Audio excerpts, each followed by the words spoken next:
नमस्कार मंडळी, सगळ्यांचं स्वागत आहे पुन्हा एकदा. आपण आलो होतो आज सासरवाडीला. तर बघा ही डोंगराच्या एकदम पोटाला खाली यांचा कोठा आणि मस्तपैकी जाळी केली आणि कोंबड्या पण आहेत. बघा ह्या इथं ज्वारीमध्ये कोंबड्या शिरल्या तिकडं.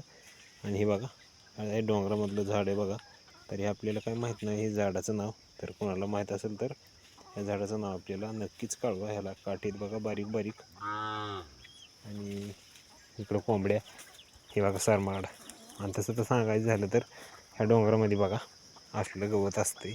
हे बघा आपल्याकडे असलं असतं बरं का, परंतु ह्यांच्याकडे जास्त असतं असं. हे बघा आणि ही परिसर आहे बघा, इकडं वरी डोंगर सगळा.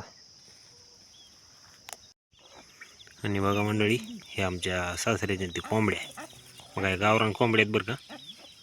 हे काय बघा गावरान कोंबडी कशी दिसते बघा.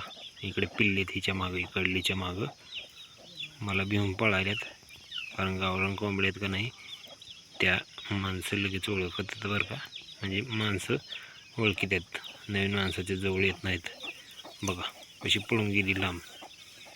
हे बघा पुढे कसले डोंगर आहेत बघा मोठे. आणि बघा आपण म्हणतो शीन आमच्याकडे चांगला नाही, तर बघा हे डोंगरात ऑटोमॅटिक शीन असतो, उन्हाळा असो पावसाळा असो. तर डोंगरातलं कोण जर बघत असेल आपला व्हिडिओ तर नक्कीच व्हिडिओला लाईक करा आणि चॅनलला सबस्क्राईब करायला विसरू नका.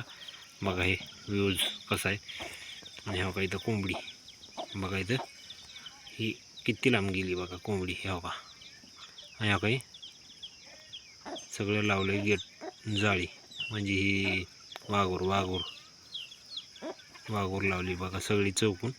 कारण इकडं डोंगरामध्ये काय पण जनावरं किंवा बाकीचे पण ह्यांना शिकार करण्यासाठी येऊ शकतात, त्यासाठी हे लावून घेतली आहे वाघूर बघा.